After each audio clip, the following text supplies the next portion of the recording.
Luto kong suman, guys. Order niya kung sa group dahil daghan kay post mga pagkaon. Pero sa kay lingaw ko sa kong timpla. Mo na nga magbuhat ko. Wala akong gibuhat, guys. Na-curious lang ko aning tapol ba kay. Anong mahal man yun sa magic ani?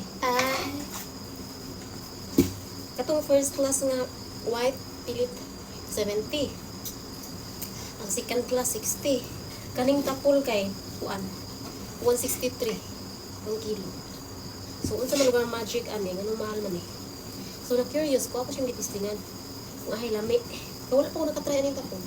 Katong white permit ko matry. So, curious ko niya, mahal man siya, 163, 167 ang kilo. Masig na yung magic, ano yun.